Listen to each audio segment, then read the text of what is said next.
అలాగే మాజీ కౌన్సిలర్లు అందరూ పైకి రావాల్సిందిగా కోరుతున్నాం.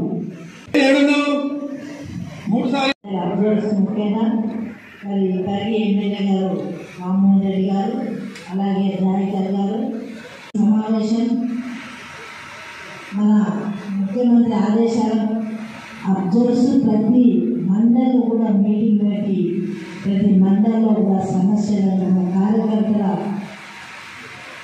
ఇబ్బందులని కార్యకర్తలు ఎలాంటి ఇంకా కూడా ఏమైనా సూచనలు ప్రభుత్వానికి ఇచ్చే విధంగా తీసుకొని రమ్మని చెప్పడం జరిగింది అబ్జర్వర్స్. కాబట్టి మన ప్రభుత్వం చేస్తున్న పథకాలన్నీ కూడా ప్రజలకు అందుతున్నాయా లేవా, ఇంకా కూడా ఎలాంటి ఇబ్బందులు పడుతున్న ప్రజలు అనేది తెలుసుకోవడానికి ఇప్పుడు అబ్జర్వర్స్ వచ్చింది. మరి చోటుబాయి గారికి మంచిగా మరి అలాగే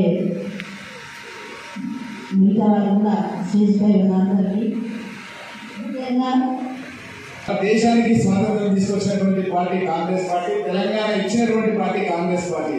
ఆ కాంగ్రెస్ పార్టీలో మనమంతా భాగస్వామ్యం కావడం మన అదృష్టంగా మనమంతా కూడా భావించాలన్న విషయాన్ని మీకు అందరూ కూడా తెలియజేస్తూ, మన రాజీవ్ గాంధీ గారిని కూడా బాపులతో హత్య చేయడం జరిగింది.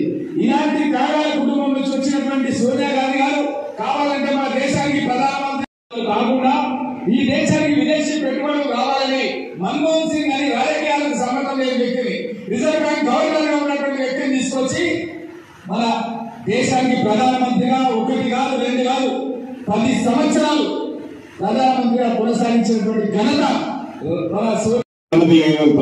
గత ప్రభుత్వంలో దొడ్డు బియ్యం ఇస్తే మొత్తం కూడా మిలియన్లు దోచుకున్నటువంటి పరిస్థితి. ఇవాళ వాళ్ళు ప్రభుత్వం ఉన్నటువంటి పెద్దలే ఆ దొడ్డు బియ్యాన్ని కుక్కినటువంటి పరిస్థితి మనందరం చూస్తాం. పథకాలు మనం ఇస్తున్నామో అవి ప్రతి ఇంటింటికి వెళ్ళాలి, దాన్ని మనం అందరికీ